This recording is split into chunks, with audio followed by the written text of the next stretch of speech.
Hello everyone, welcome to Saroj Mishra's YouTube channel में। YouTube channel पर आप सभी का बहुत बहुत स्वागत है। आंगनवाड़ी से भर्ती विज्ञापन जारी हुए। कई सारे कैंडिडेट आंगनवाड़ी भर्ती का विज्ञापन का वेट करते रहते हैं, तो ऐसे में वैकेंसीज आ गई है। 935 पोस्ट हैं, 935 परमानेंट पोस्ट हैं। जिन कैंडिडेट को ज्वाइनिंग लेटर मिल जाएगी वो रिटायरमेंट के एज तक काम कर सकेंगे। बीच में कोई जॉब टर्मिनेट नहीं होगा, मतलब कोई कॉन्ट्रैक्ट की जॉब नहीं है, ये परमानेंट वैकेंसीज है, सरकारी नौकरी है। ऑनलाइन एप्लीकेशन शुरू हो चुकी है, तो जो एलिजिबल कैंडिडेट है वो अप्लाई कर सकते हैं। आवेदन शुरू है। एडवर्टीजमेंट में तो मुझे फीस नजर नहीं आया, तो निःशुल्क है आवेदन मोस्टली, और बिना एग्जाम के आपको सरकारी नौकरी मिल जाती है। तो चलिए देख लेते हैं, इसमें कोई एग्जाम होगा नहीं। तो बाकी डिटेल कहाँ से, कौन से स्टेट से आई हुई है और कैसे अप्लाई करेंगे, पोस्ट का नाम क्या है, ये सारी इंफॉर्मेशन आगे, ये सारी जानकारी आपको वीडियो में ही मिल जाएगी। जो इंटरेस्टेड कैंडिडेट हैं, जो एलिजिबल रहेंगे, मतलब जो अप्लाई कर सकते हैं, वो कहाँ से अप्लाई कर सकेंगे, ये डिटेल भी वीडियो में आपको प्रोवाइड कर दी जाएगी। तो परियोजनावार दे दिया गया है, सेविका, आंगनवाड़ी सेविका और आंगनवाड़ी सहायिका।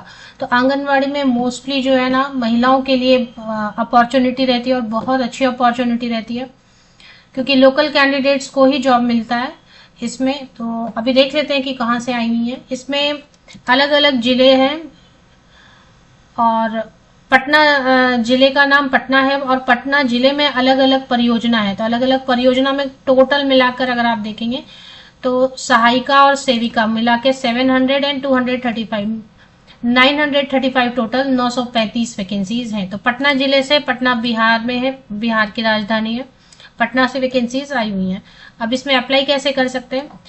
तो समाहरणालय पटना, जिला प्रोग्राम कार्यालय ICDS से समेकित बाल विकास सेवाएं अंतर्गत पटना जिला के बाल विकास परियोजना में आंगनवाड़ी सेविका और आंगनवाड़ी सहायिका के रिक्त पदों पर चयन हेतु विज्ञापन।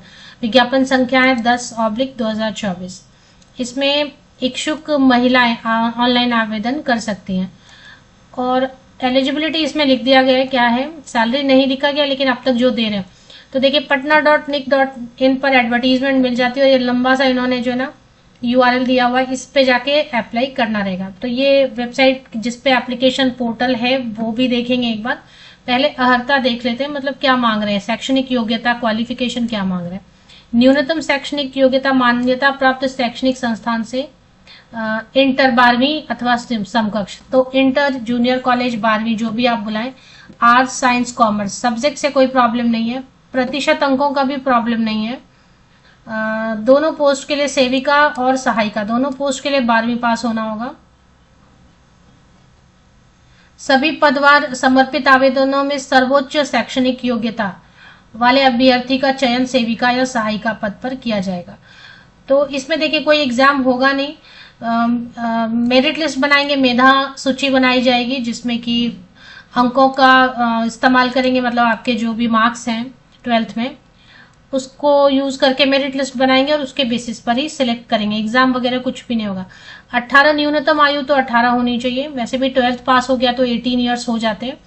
और 35 वर्ष तक की जो महिलाएं हैं वो अप्लाई कर सकेंगी। 65 ईयर्स रिटायरमेंट एज रहेगी, और यहाँ लिख दिया है कि 65 ईयर्स तक कार्य कर सकेंगे, जिसके पश्चात वह स्वतः सेवा मुक्त हो जाएंगी।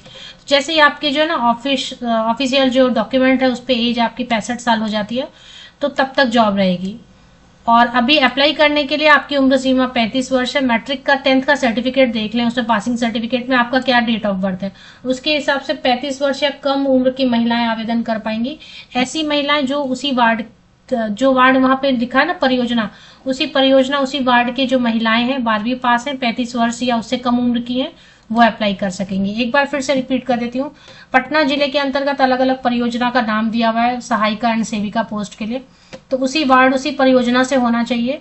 35 वर्ष तक की महिला या उससे कम उम्र की महिलाएं आवेदन करेंगी। 18 वर्ष हो चुका होना चाहिए कंप्लीट, और इसके बाद जो है 12वीं पास होना चाहिए। परसेंटेज का प्रॉब्लम नहीं है, प्रतिशत अंकों का प्रॉब्लम नहीं है। हाँ, प्रतिशत अंक ज्यादा जिनके रहेंगे उनका मेरिट लिस्ट में नाम आएगा जरूर। अब इसमें जो सैलरी बता रहे हैं कि सैलरी इन्होंने बताया नहीं है। फीस तो यहाँ पर कुछ नहीं लिखा है, तो मेरे हिसाब से फीस नहीं रहेगी, फिर भी देख लेते हैं एक बार। और प्रोन्नति जब होगी 5 साल कंप्लीट हो जाएगा तो आपको प्रोन्नति मतलब प्रमोशन भी मिलेगा। सैलरी बताया नहीं एडवर्टीजमेंट में, लेकिन जो अभी चल रहा है पटना में जो आंगनवाड़ी सेविका या सहायिका के लिए जो सैलरी ऑफर कर रहे हैं वो 4,000 to 7,000 7,000 रुपए दे रहे हैं या 4,000 रुपए दे रहे हैं। वो दो अलग अलग पोस्ट है ना, तो एक के लिए 4,000 है और एक के लिए 7,000 है, 7,000 है, एक के लिए 4,000 है। तो चलिए अभी देख लेते हैं कि कहाँ से अप्लाई कर सकते हैं।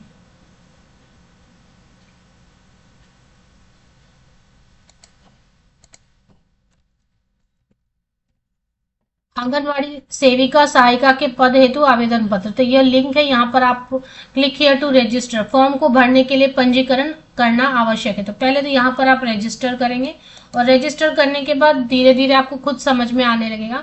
और पटना डिस्ट्रिक्ट आप चूज करेंगे, अगर वहां पे सिलेक्ट करने का ऑप्शन आपको देते हैं तो पटना में फिलहाल वैकेंसीज आई है, तो पटना आपको बिहार पटना वही आपको ऑप्शन चूज करना है।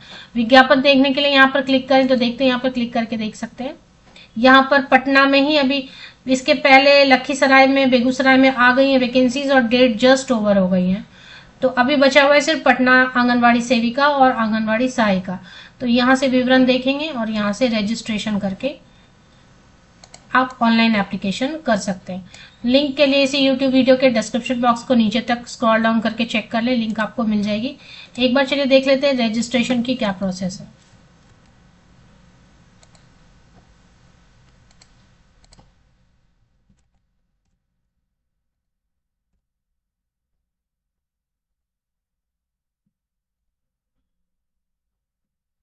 तो यहाँ पर विज्ञापन संख्या आपको पूछेंगे, विज्ञापन संख्या 10/2024-25 ये आपको आंगनवाड़ी सेविका के लिए करना है या सहायिका के लिए करना है।